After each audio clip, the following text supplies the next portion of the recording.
Everybody, welcome to State of Mind Hypnosis. This is my little channel. I'm getting it going with NDE interviews, spiritually transformative experience interviews, OB interviews. If you have something that you'd like to share, definitely shoot me a message and we can set something up.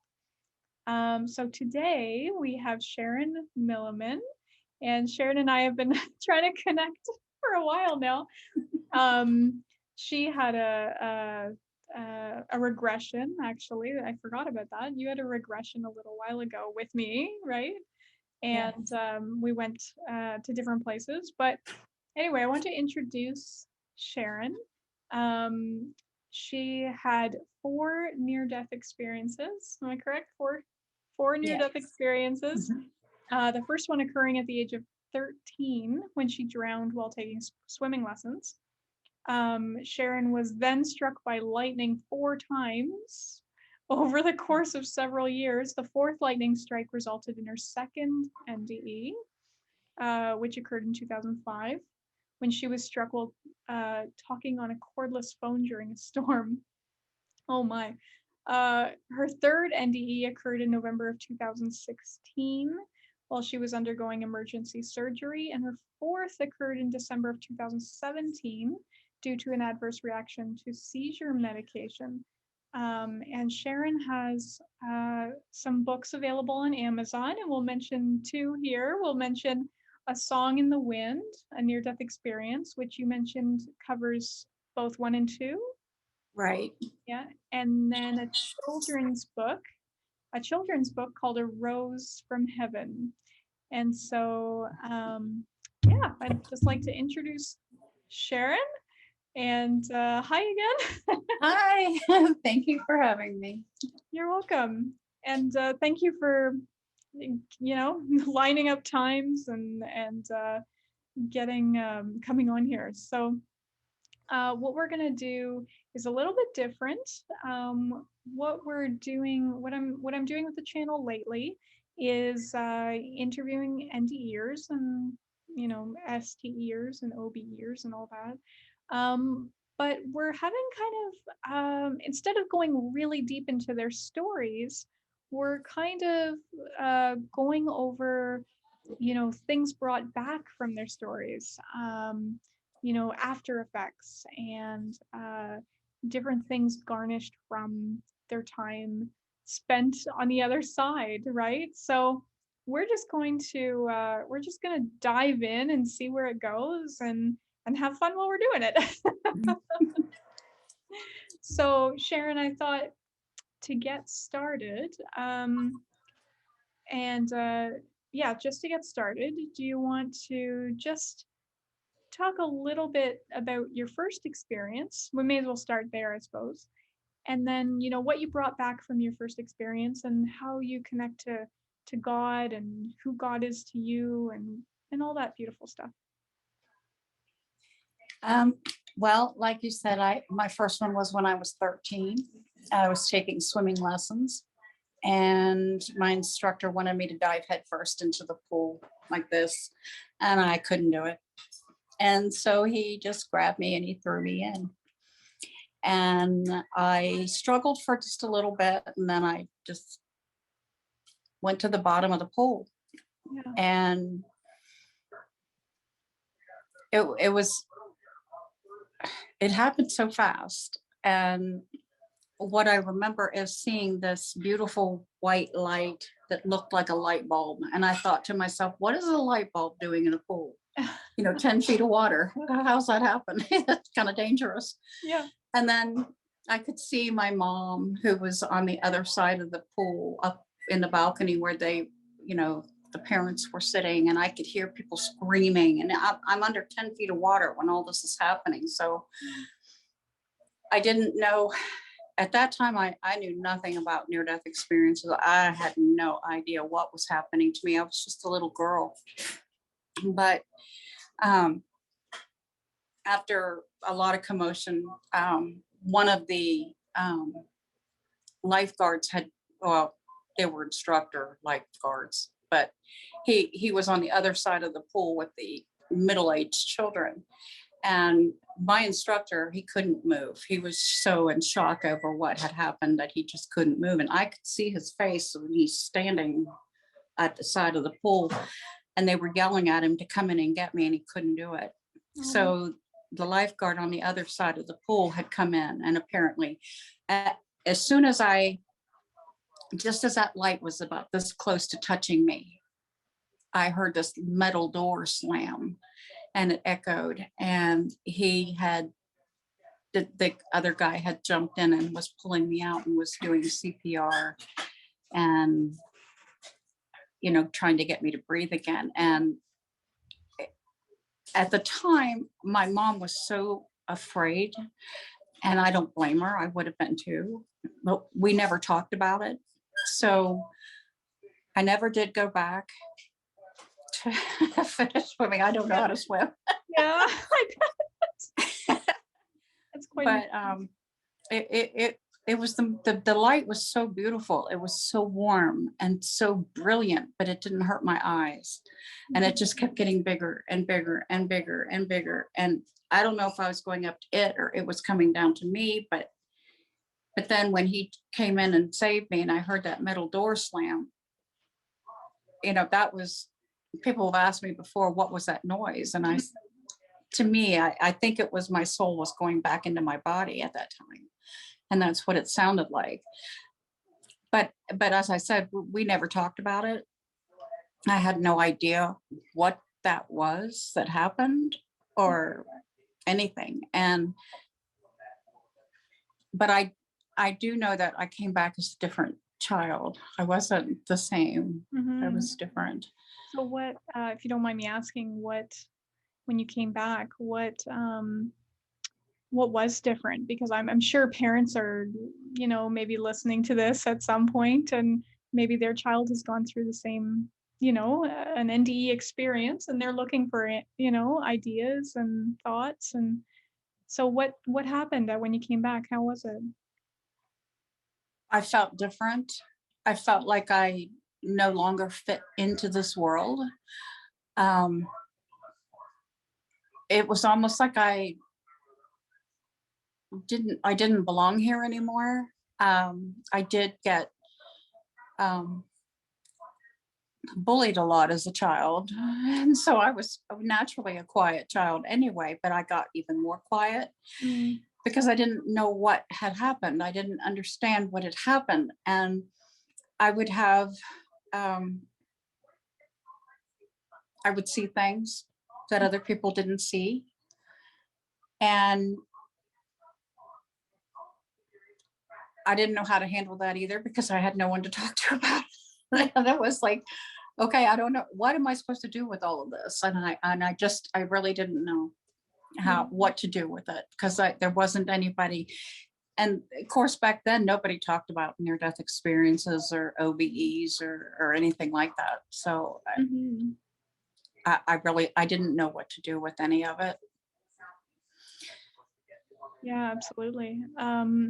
And so let's go forward now to maybe your next experience, and just a little bit about that, and then what you brought back from that and your connections and everything. Now, did you want just the near-death experience, or did you want the visitation experience before that?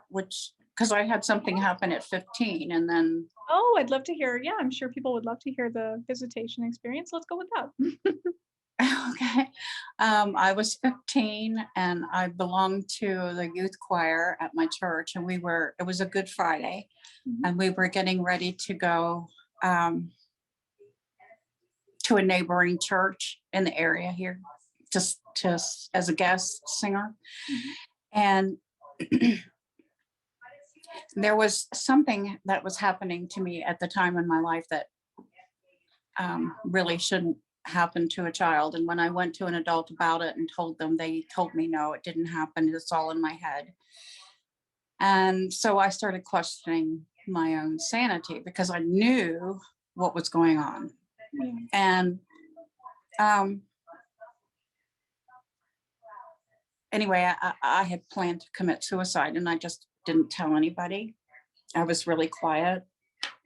even more quiet.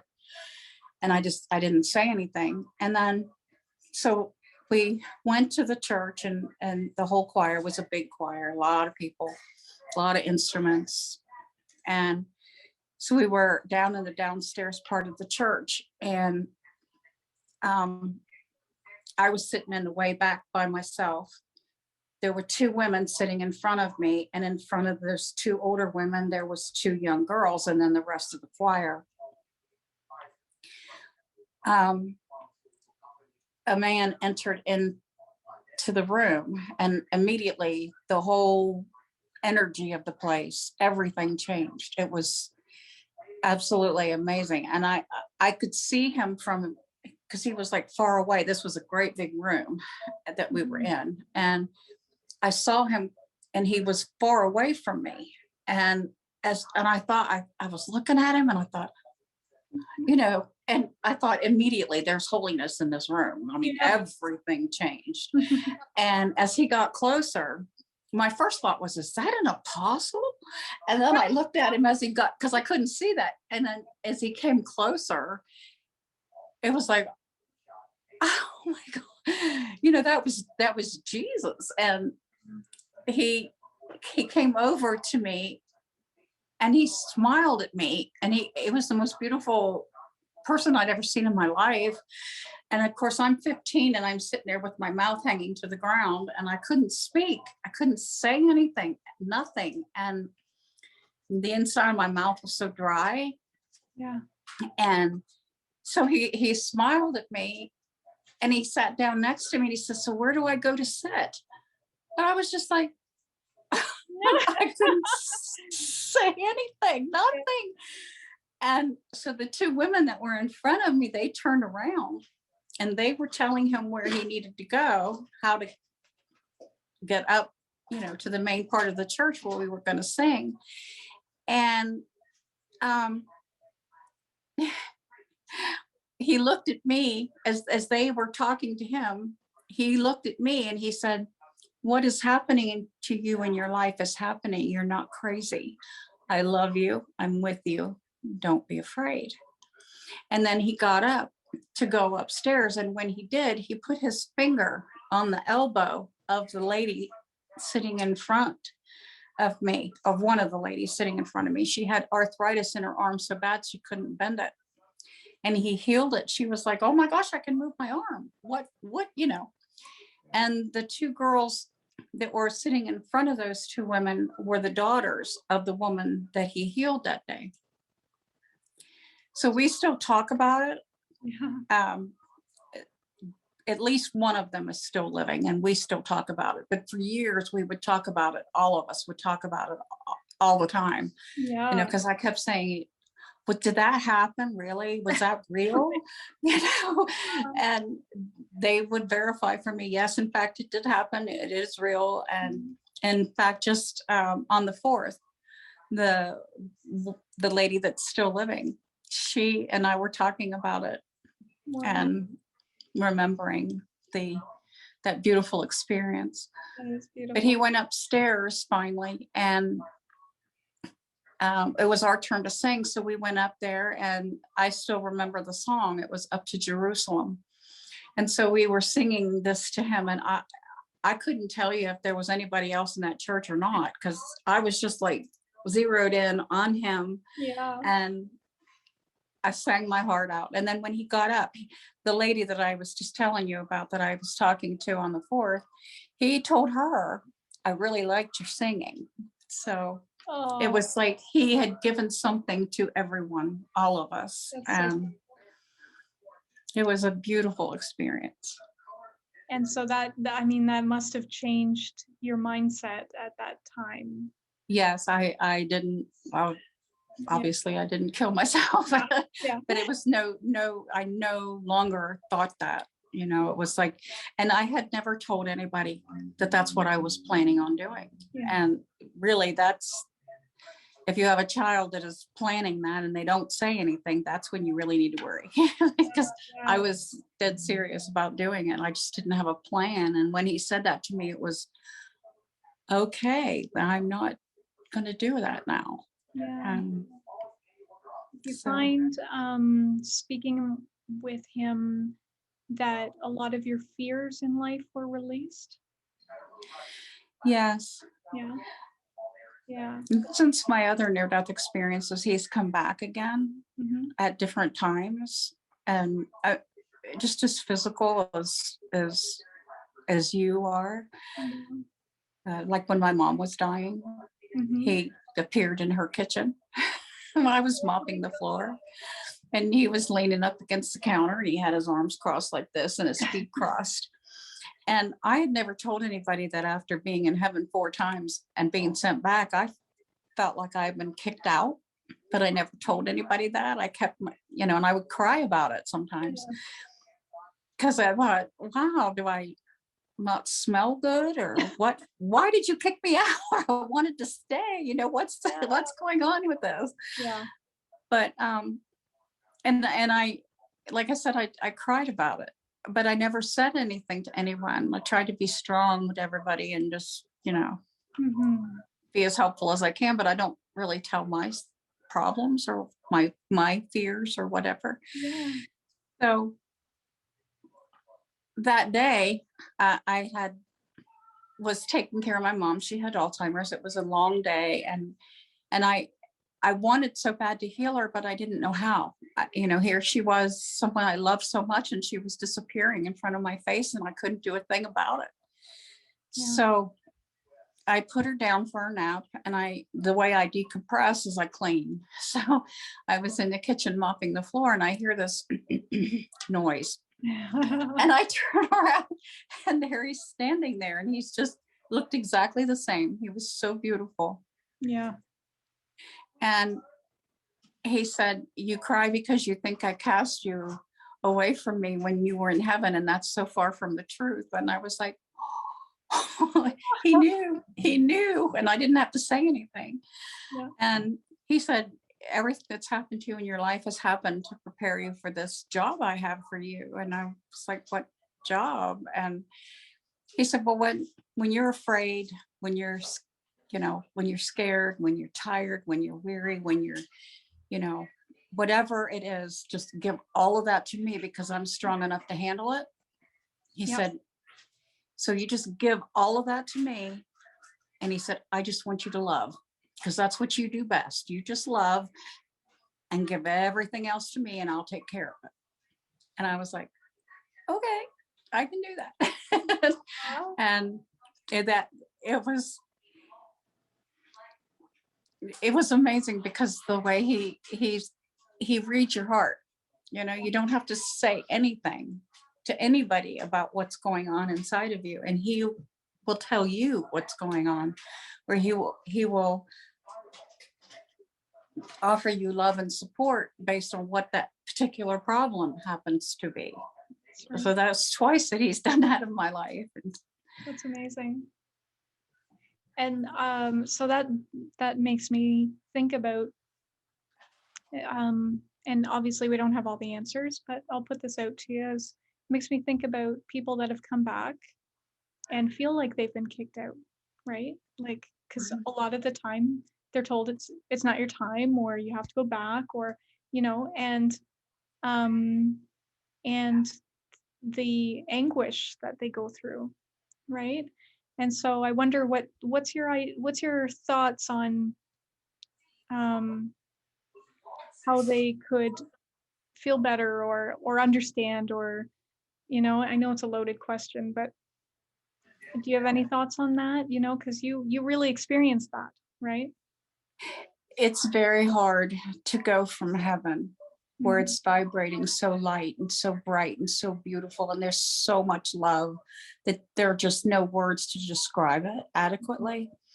And then you come back here, and it's like walking in half dried cement up to your hips, and you're walking uphill Yeah. because it's so dense and so heavy here, and there's so much Mhm. stuff going on. And but the only thing that gets me through the hard times, and I still have hard times, because we're all human, and in our humanness sometimes we feel like we're um, separated from God, and we're really not. Mm-hmm.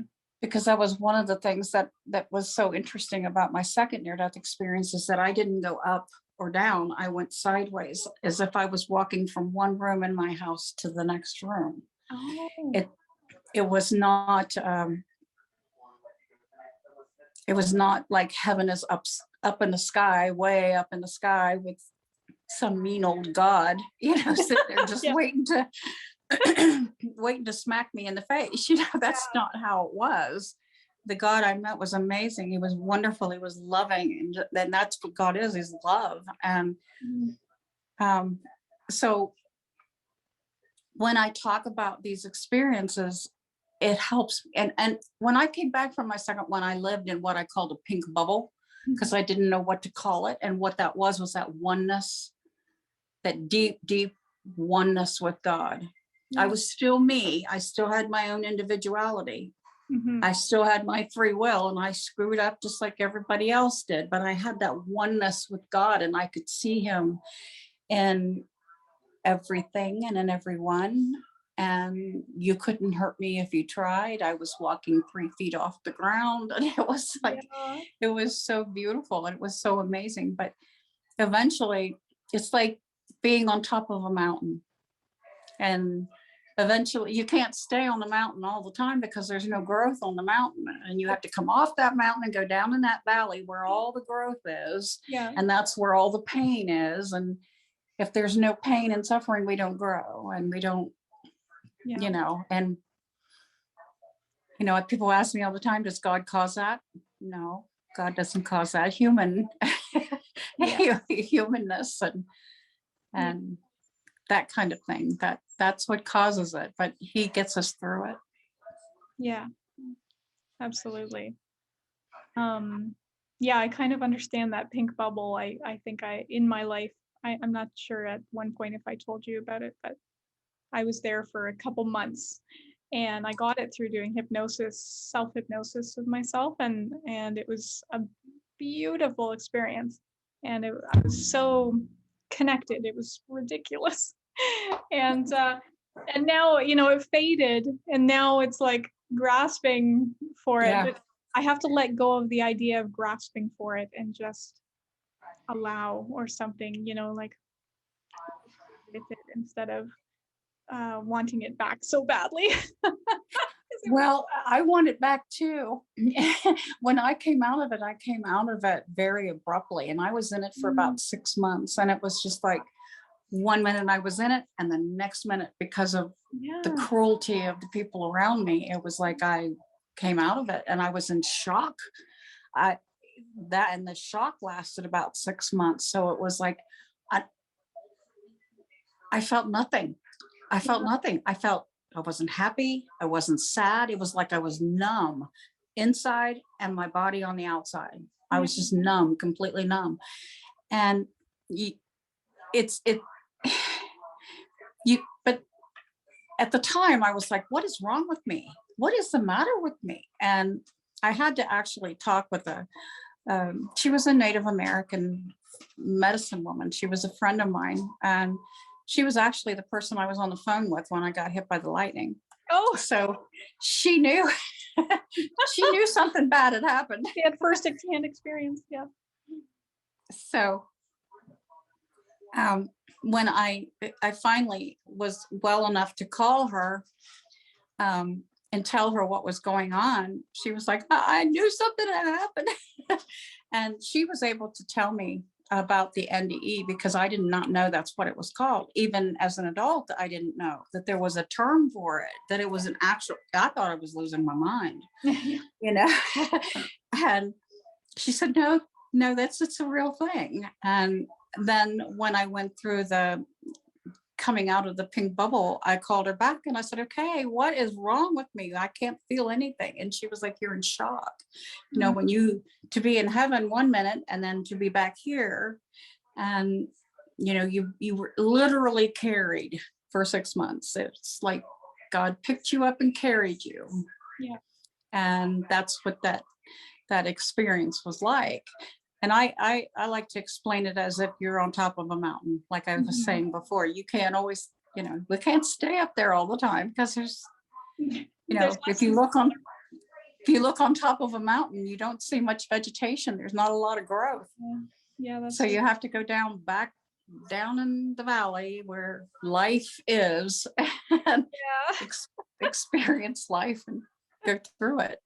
Seriously. So let's move on, I guess, to the next experience, whether it's your NDE or an interesting experience that you want to bring forward. I think we're on, what are we, second NDE or third?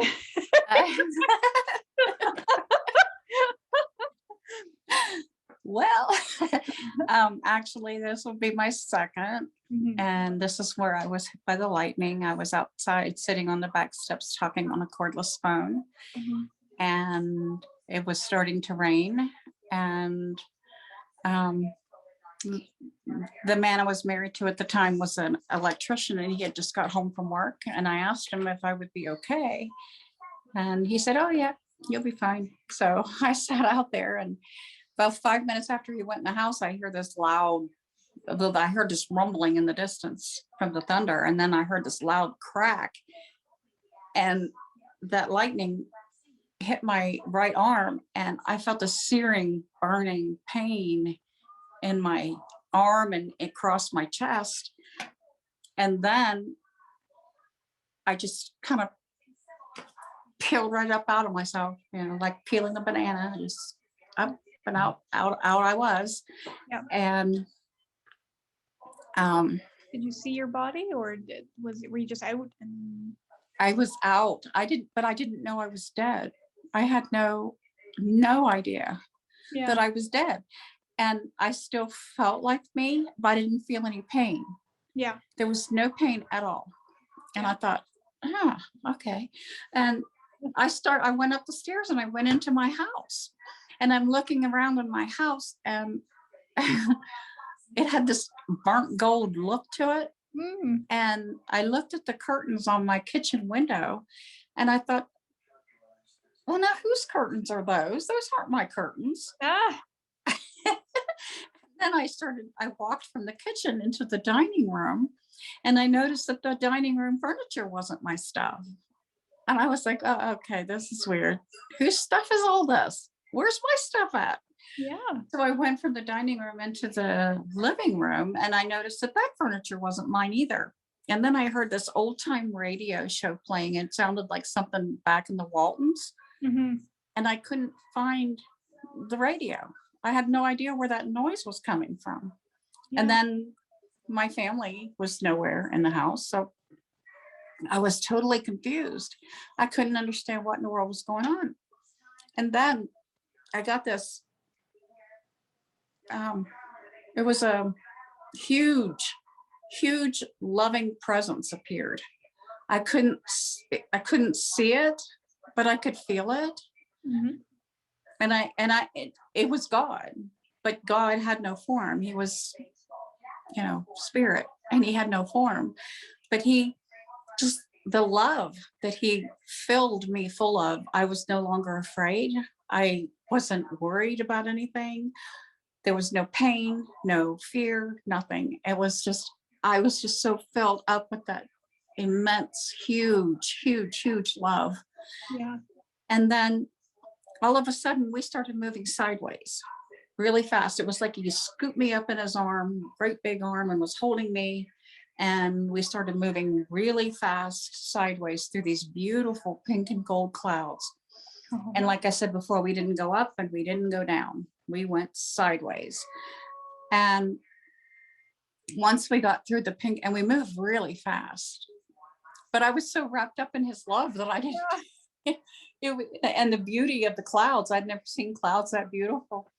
And then when we got to the end of the clouds, we were in the entrance of this beautiful garden, and the colors were so vibrant and rich and beautiful. I'd never seen colors like that. Yeah. And the smells, this air was so sweet. And so now, like this was just like at the very beginning of the garden, and two men came out to greet me. And at first I thought they were angels because they were glowy. Oh, yeah. And then it dawned on me who they were. And it was like, oh my gosh. They were Oh, my two brothers, my two baby brothers who had died when they were babies. And at this point, they were fully grown men, and they looked just like my dad when my dad was a young man. mhm. And so we had this wonderful family reunion. It was amazing. Oh, And they were actually the ones that had to tell me I died, because I still at that point didn't know what was going on. mhm. And I was like, okay, I Yeah. can handle this. It's okay. Yeah. And so then I had a life review. And then after that, I don't know how in depth you want me to go with Oh, that's this. okay. You can go on. Okay. So I had my life review, and it was like watching a black and white movie on an old fashioned movie reel. Mhm. And I didn't know, I was kind of clueless. Everything was kind of gone. So much happening, and it was so beautiful, and it was so wonderful that I didn't realize that I was supposed to be judging myself in this life review. And so I didn't. Yeah. I just watched it. Are you supposed to And be judging yourself? uh, Did you know? pardon? How did you know you were supposed to be judging yourself? Well, just from things you learn, religious doctrine and that kind of Oh, thing. okay. I thought that I was supposed to be, there was supposed to be some kind of judgment going on, Right. and there wasn't any judgment going on. And what I learned was that we judge ourselves. Now, see, my two brothers were one on either side of me, and God was this big loving presence behind me. Hmm. Well, he wasn't judging me, Yeah. and I didn't judge me because I didn't know I was supposed to. Which you weren't supposed to. But you thought you. No clue. I mean, I think they should have, rules posted somewhere when you get there. This is what you're supposed to do, because I did not know that at all. And so it was like just watching everything from my life from the moment I was born until that day I died. But it was over so fast. And I even asked my brothers, there's something missing. What's missing? It was over so quick. I thought, well, my life must have been really boring. And, but it was, I there was no judgment. Mhm. And I didn't judge me at all because I didn't know I was supposed to. And Yeah. so that was it. It was over. It was done. And we were like moving on to the next thing. Right after it was over, I heard God's voice, and he said, what you put out into the universe will come back to you. Well, I'd never heard those words before either. And so at that point, I started getting filled with what I call a divine IV bottle of knowledge. Mm. It was like I was hooked up to this big gigantic IV bottle, and I was being infused with all this, divine wisdom and divine knowledge. And it was one aha moment after the other. And I kept walking around going, oh my God, you're so cool. You're so awesome. And it was like, and the one thing that really stuck out to me was that God is so simple, and we make him so complicated. Mm. And he's not complicated. Yeah. He is just so simple. And I kept telling him that you are so simple, and we human beings make you so complicated, and you're not complicated at all. Yeah. And it was such a big thing, for me to realize that he's not what everybody thinks he's so cool. Yeah. And so then after that, my brothers were walking with me through the garden, and I was just looking at the beauty, the absolute magnificent beauty. And there was this big city down a ways from where I was standing, and it was sort of off to the left. And I could see all these buildings, and I could see houses on hills, and there was a house sitting on a hill that there was an ocean below it. And then there was another house a little ways down, and it had these beautiful rose gardens in the back. And there were just all kinds of other buildings just outside the city this outskirts of the city. And then I could see inside the city. And it's interesting that when you're in heaven, your senses are so heightened, and so you are so aware that you can see 360 degrees without turning your head. And so I could see all this stuff that was going on and all this beauty and everything. And when my brothers had told me that I had died, I thought, okay, I still feel like me. So I looked down the front of me to see if I still had a body, and my hair was down in front of me, the front, and I could see the clothes that I was wearing before I died, that day. And I saw my feet. I looked down at my feet in the grass. My feet were bare. I was barefoot. And I thought, well, I still look like me. I still feel like me. I still think like me. I'm still me. Yeah. But I'm dead, but I'm still me.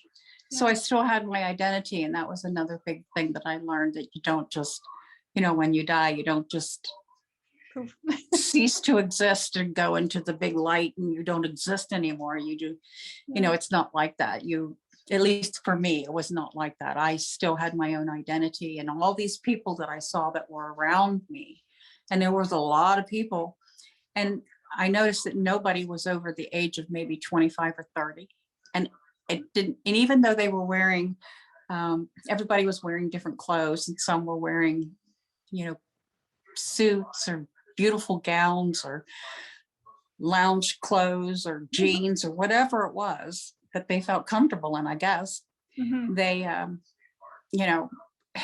didn't see anybody sick. I didn't see anybody in wheelchairs or I didn't see any of that. Everybody was just, and everybody glowed from the inside out. And it really was the people, and everybody was happy, and they loved me. And I was like, wow, and they didn't judge me because my makeup was not right, or my hair wasn't curled right, or whatever, or I was too heavy or whatever. And that's how my whole life had been. People would always say that stuff to me, but they accepted me. And it was just like, I can't believe this. I can't, I love it here. This is great. I want to stay forever. And then Sharon, if I may ask a question, is because I know a lot of NDEers talk about their experience as being non-linear, but they talk about it as linear, because that's probably the easiest way to talk about it, right? Does this make sense? So I'm just I'm wondering your experience. Did you find it to be a linear kind of experience? Actually, there's really no time, and there's no time in heaven as we know time here. So it's not like minutes and seconds and minutes and hours or whatever. It's not like that. Although there seem to be certain steps that, that happened in a progression. But I'm sure I was only there for a couple of minutes, but it seemed like I was there for weeks and weeks and weeks, because so much happened. Yeah. But there was no sense of time like we have here. Yeah. So what someone might think of as eternity, it could only be a week, and you think you've been there for eternity, because it's just so much is going on. Does that make sense? I know it's kind of a weird question. It's like I didn't experience time like we have it here. Not like linear time or anything like that. Yeah. Right. Yeah. So I guess my next little question, I've always kind of wanted to ask this question, and I hope I ask it like in the right way. Is thought processes. When you're dreaming at night and you don't really think, right? You just do, things are happening, whatever. So when you're on the other side, do you have do you have thought processes working together and then things are happening? I know this is a very weird question. Um, I don't know. I was just floating along. Yeah. Like, I Yeah. mean, I had no idea what at first I didn't know that I was dead. My brothers had to tell me. Yeah. And then all this other stuff was going on and all this beauty and being able to, my senses so heightened and so aware. Mhm. And there was just so much happening. And I was just kind of like a feather on the breath of God, just Yeah. floating along. I if I had any coherent thought process, I don't remember. That's okay. Because I was just kind of like, okay, now this was happening, then this happened, then this happened. And I was just kind of, you know, Going with it. yeah, Yeah.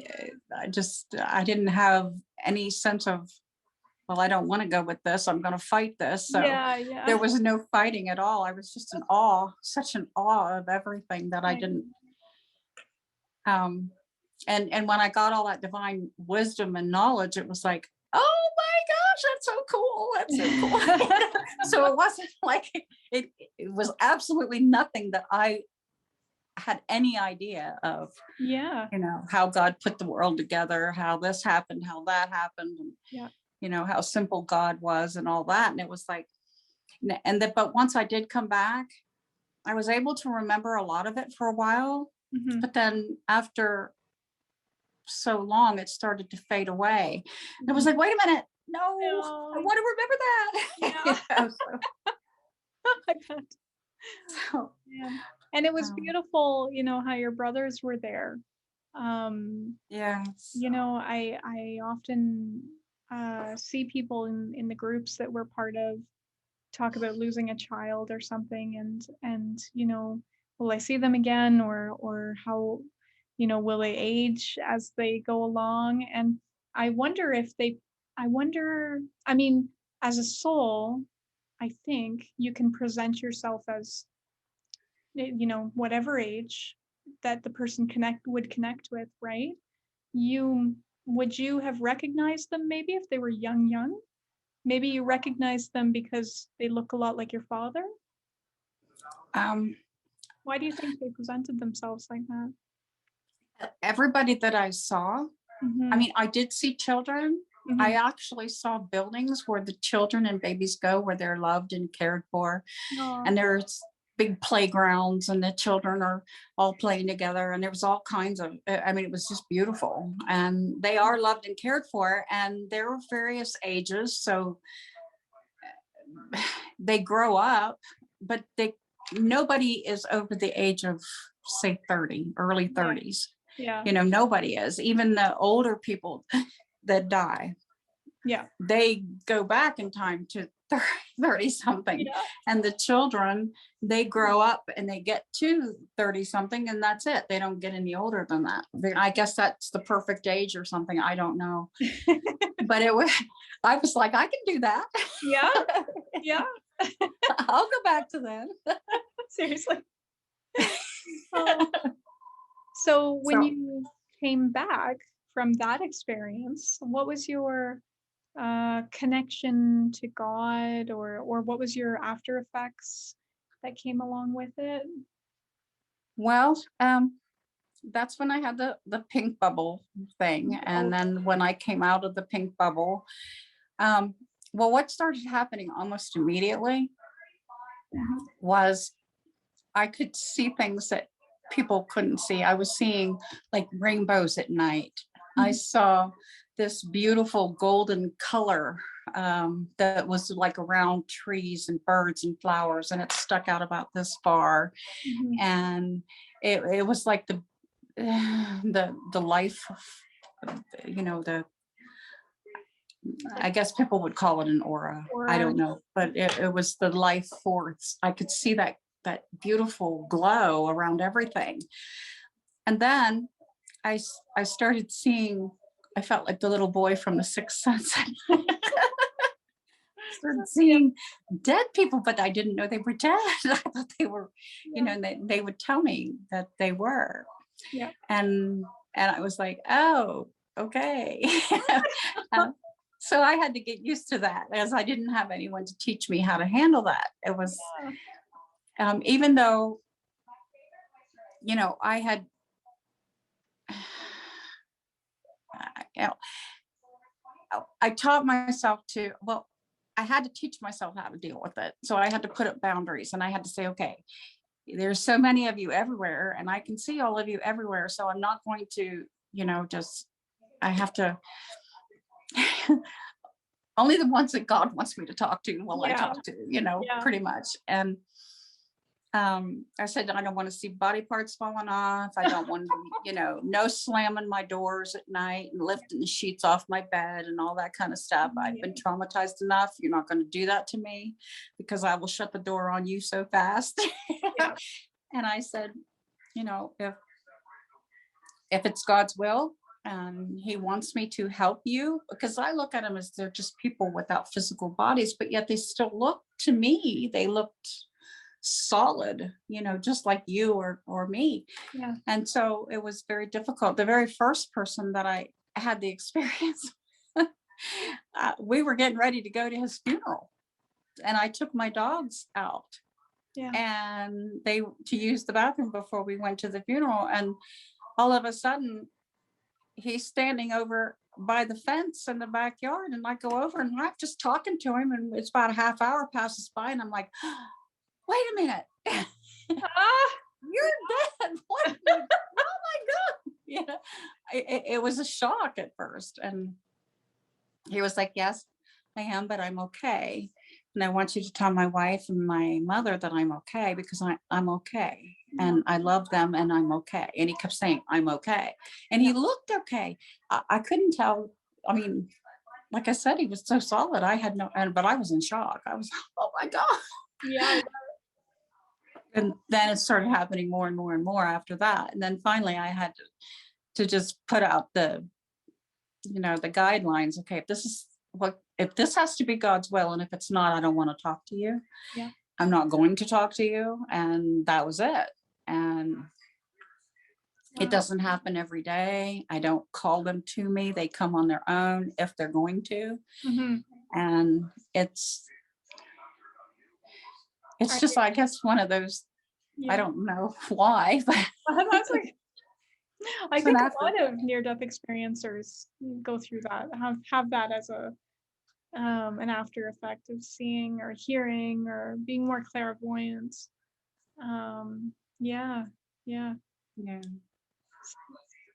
Definitely interesting. So I'm not sure where we are here. Your third experience or fourth? I'm sorry.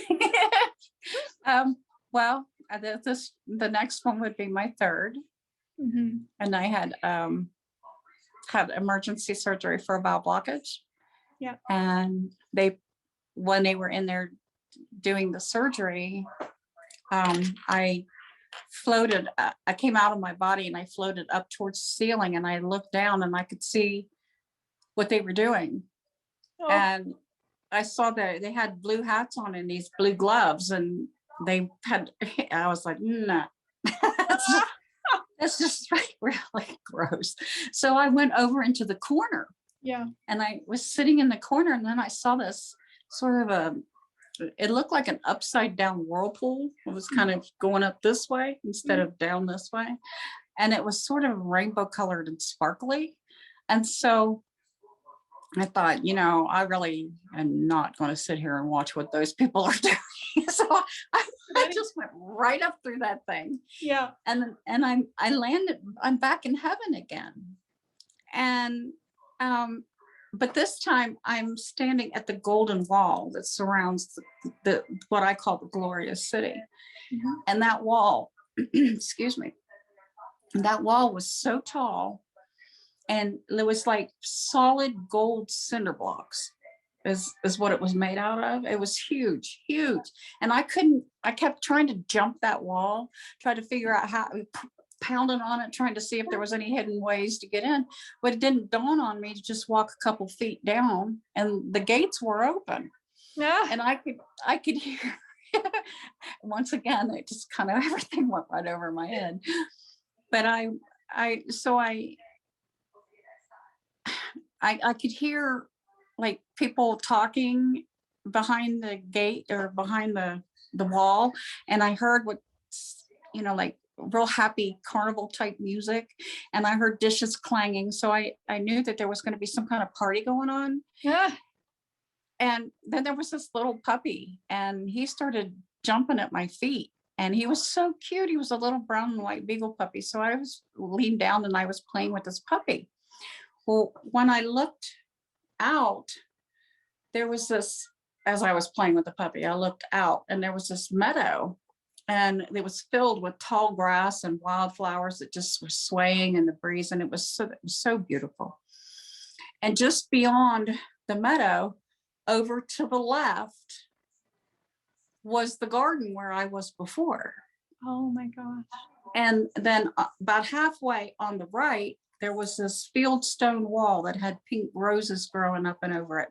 Well, I had seen it, that very same wall, in my second NDE.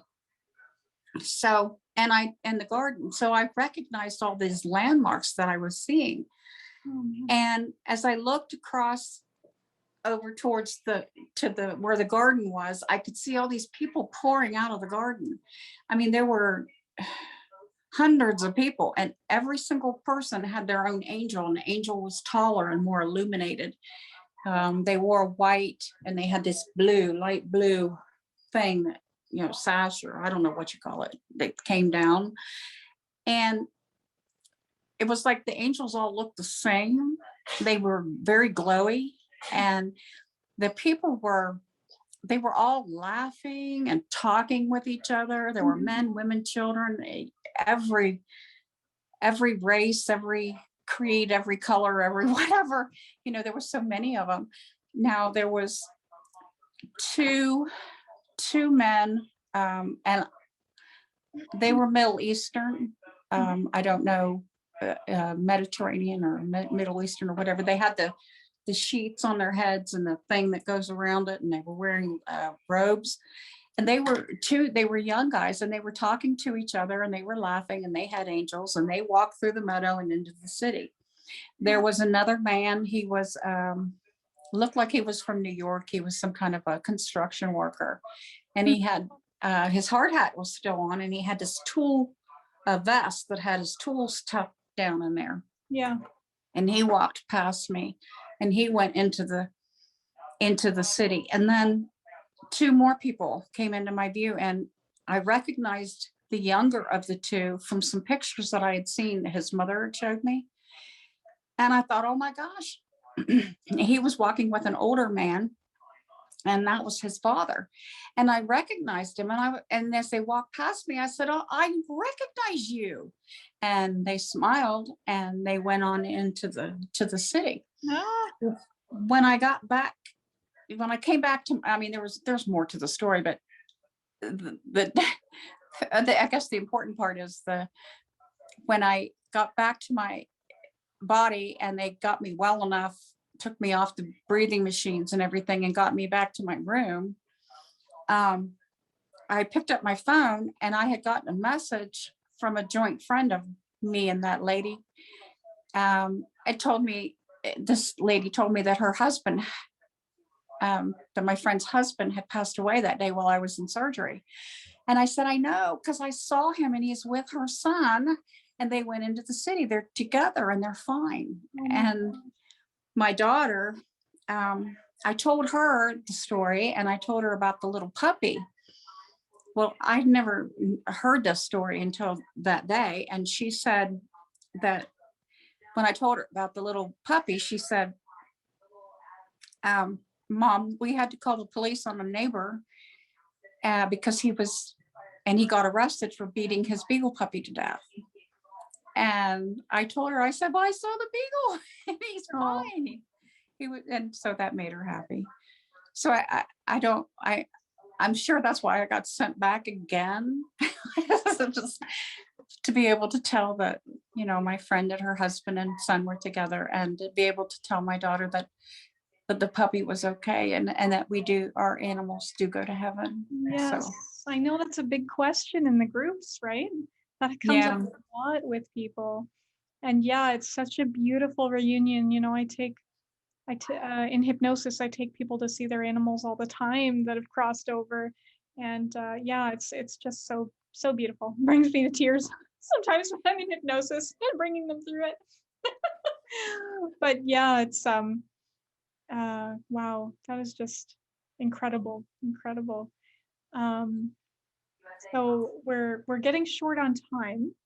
Um, so did you want to go through your fourth Oh, NDE? do you want me to? We don't have to. Okay, well, I was thinking maybe we can meet again in a month or two and have another little NDE. That would be fine. I would love that. Yes. That way we're not crunched and going through things fast. But yeah, it was wonderful. Absolutely wonderful talking to you. Oh, thank you. It's an And honor to be here talking with you. thank you. And uh, I guess as one last question is, do you have any, message for people that might be watching that are, let's say, maybe struggling with coming back and not really knowing where they fit in anymore, or the things that you went through and still sometimes go through? Well, God always has a reason why he does things. And if he sent us back, it's because it really wasn't our time. And he wants us to share our experience, because our experience there are so many people out there in this world today that are struggling with the fear of death, and is God real? Is heaven real?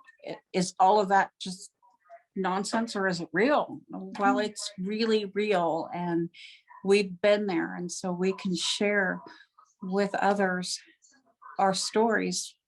And even if it's one person that you help, then it's worth everything. Yeah. Just to help that one person. Yeah. And that's what it's really about. And I have to remind myself of that a lot of times, because yeah. Yeah. When things get to be too much, it's like, God, what were you thinking?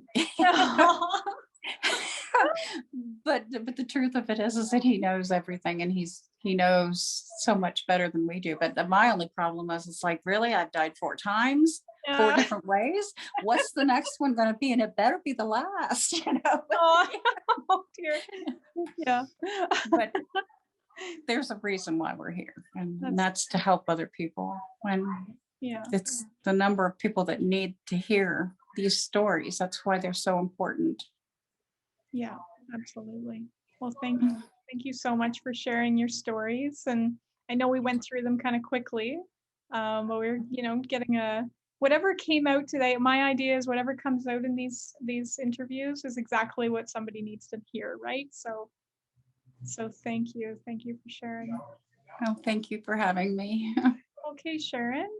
Again, thank you for being on my channel, and we'll see you later. Bye-bye. Bye.